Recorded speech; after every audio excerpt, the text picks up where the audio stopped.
Ya, Assalamualaikum warahmatullahi wabarakatuh. Selamat kembali ke channel Madu Seribu Kasih. Apa khabar tuan-tuan semua? Semoga berada dalam rahmat Allah Ta'ala. Alhamdulillah, kita masih lagi dalam lockdown semua. Kita masih lagi dalam lockdown. Jangan lupa dengan SOP. Kita ikut arahan KKM, NKM semua kita ikut arahan dia. InsyaAllah tuan-tuan, kalau kita ikut cara yang betul, kita jaga penjarakan sosial, kita tidak ada dalam keadaan orang ramai, okey, dan kita setiap kali kita cuci tangan kita bersihkan diri kita, insya-Allah kita dapat mengelak atau menjauhkan daripada COVID-19. Okey, sebelum kita pergi jauh, saya perkenalkan diri saya Azmi Abdul Hashim, salah seorang daripada founder Madu Seribu Kasih. Alhamdulillah, kepakaran saya ialah membantu ibu bapa yang kasihkan ibu dia, yang kasihkan anak dia, okey, dengan cara kaedah pemakanan madu kelulut yang betul, agar kesihatan mereka, agar kesihatan ibu bapa yang disayangi ni, agar kesihatan anak-anak yang disayangi ni berada dalam keadaan sihat dan segar sepanjang hari. Okey, alhamdulillah. Sebelum kita pergi lebih jauh, okey, apa kata kita ambil masa sedikit untuk kita hadiahkan Al-Fatihah kepada junjungan besar Nabi Muhammad sallallahu alaihi wasallam, okey, kepada guru-guru, kepada sahabat-sahabat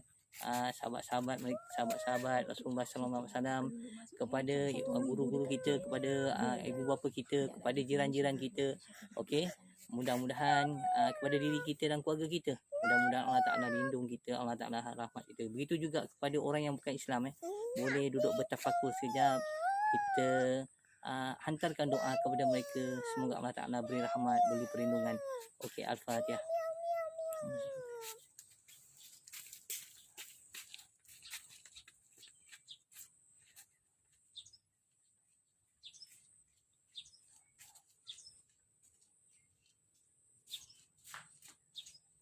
Okey, alhamdulillah tuan-tuan. Okey, jangan lupa ini kita packaging baru kita untuk 300 ml.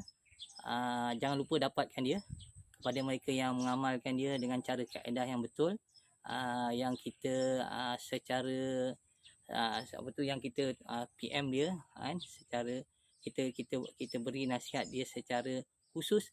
Anda memang awesome.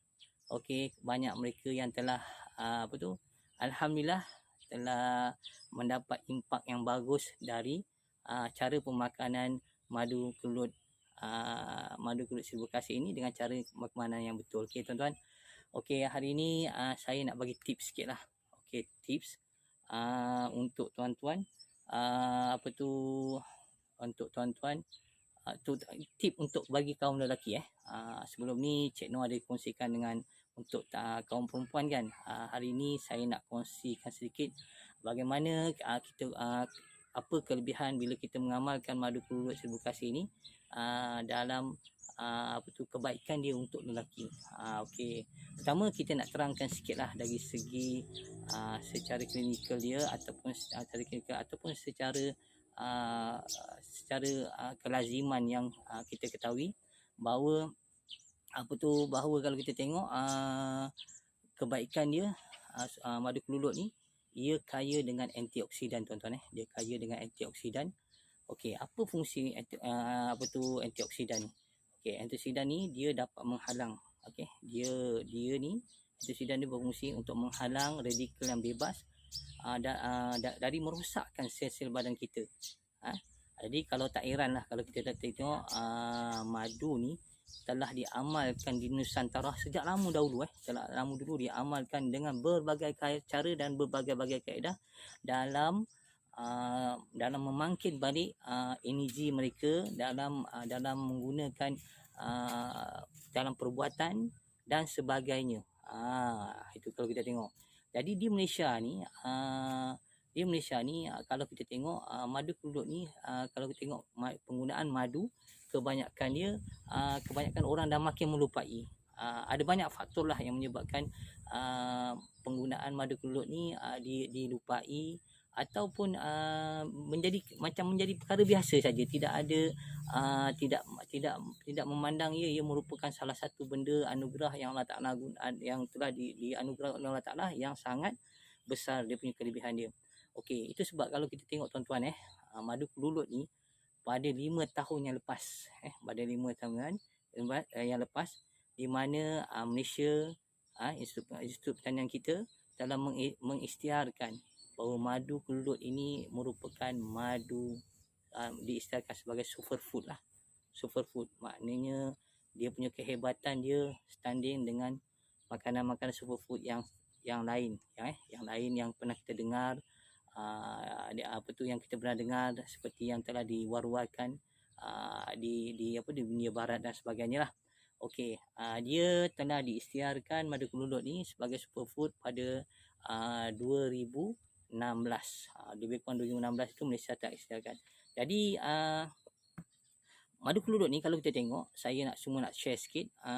Tuan-tuan jangan heran kebanyakan madu kelulut ni ada kalau kita tengok, kalau yang aslinya ada berbagai-bagai warna lah. Ada yang agak kehitaman, okey, ada yang agak jernih, sikit kekuningan, ada yang agak hitam pekat. Dia bergantung pada sumber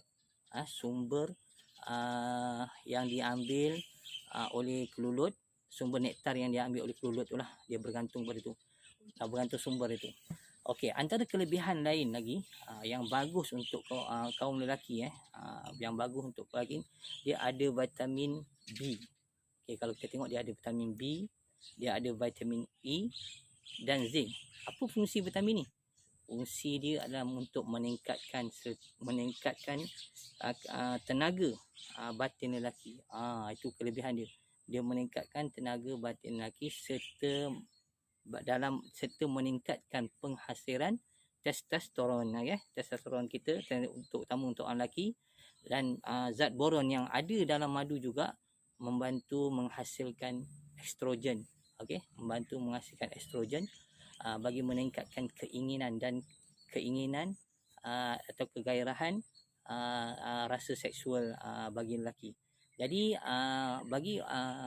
untuk madu kelulut ni, dia ni agak natural Dia tidak seperti kalau orang selalu biasa, kadang-kadang ada orang yang suka ambil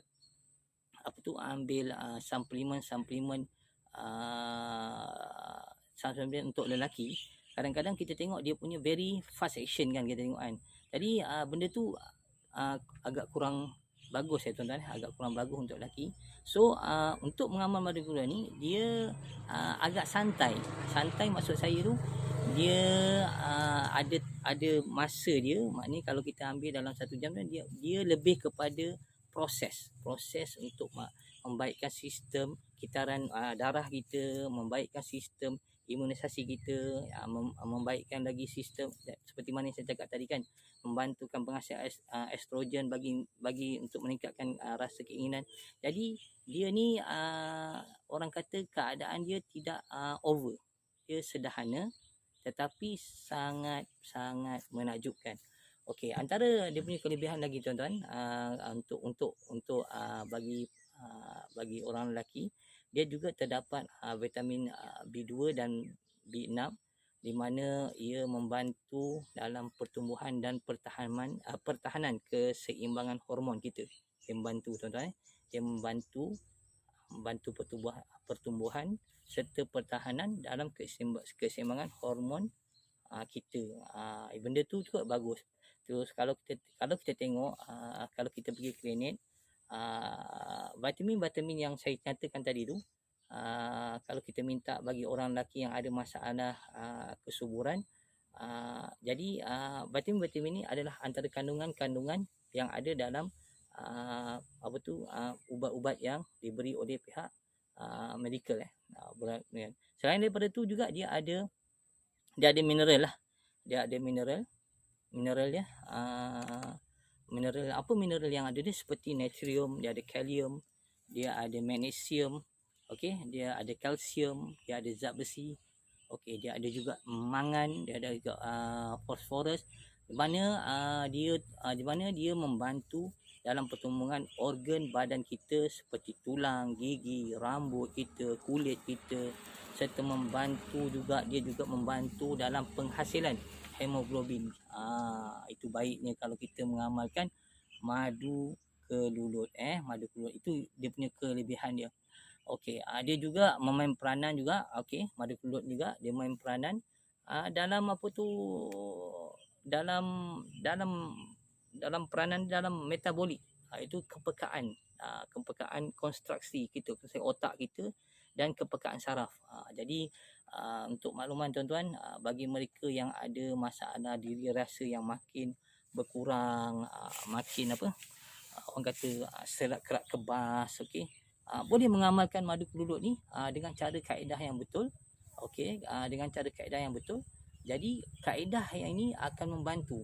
Okey, kalau kita macam saya sebelum ni sebenarnya cerita saya ada masalah saraf dan saya ada juga ada masalah back pain saya.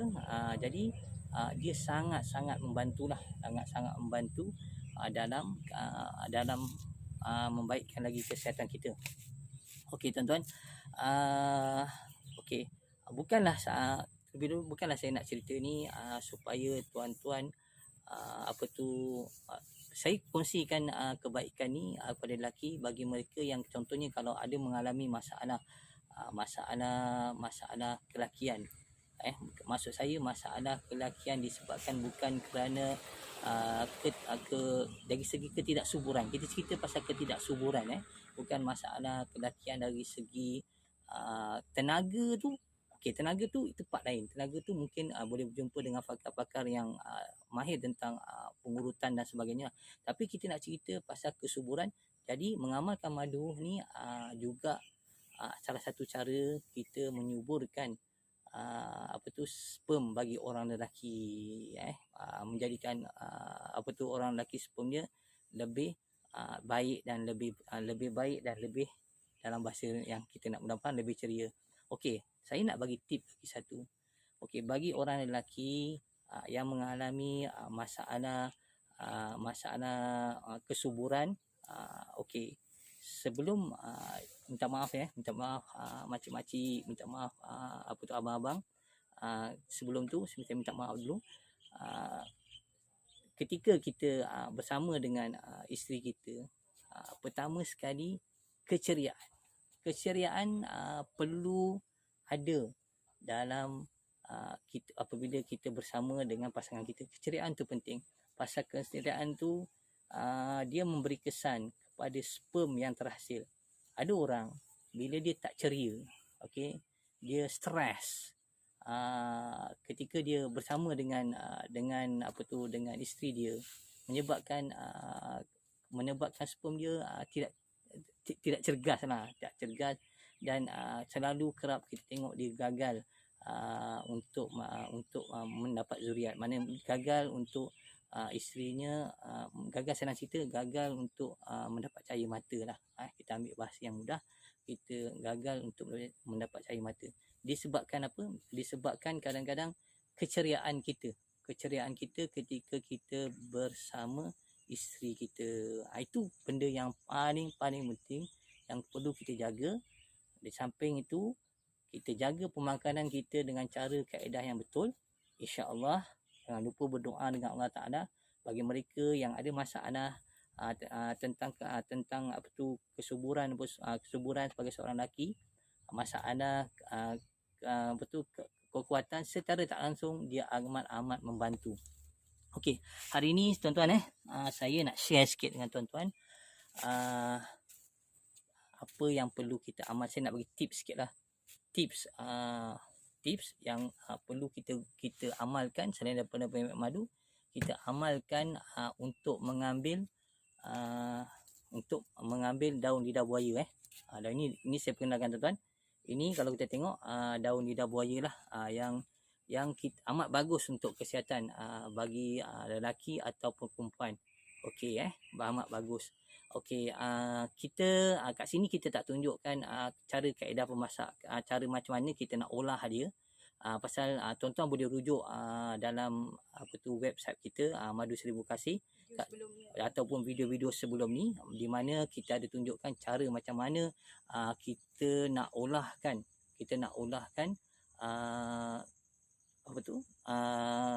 lidah buaya ni supaya ia menjadi salah satu suplemen ataupun salah satu pemakanan untuk kesuburan bagi kaum lelaki, ataupun bagi mereka yang malas. Macam orang lelaki tu ada setengah-setengah yang jenis malas nak bangun kan, so dia akan jadi cergas tuan-tuan dengan bahasa yang mudah, dia cergas. Okey, cara dia bila kita ambil satu atau dua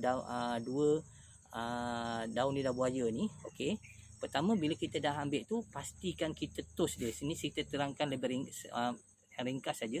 Kita toastkan dia, kita biarkan dia menitik.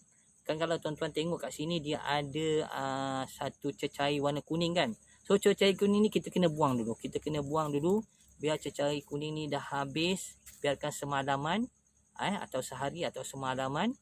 Lepas tu barulah kita boleh ambil isi dia untuk dimasak. Okey, kita dah masak, air kita dalam bentuk air macam nata di koko tu kan. Bila kita dah masak, kita dah ni, so kita akan campurkan dengan madu kedudut Seribu Kasih.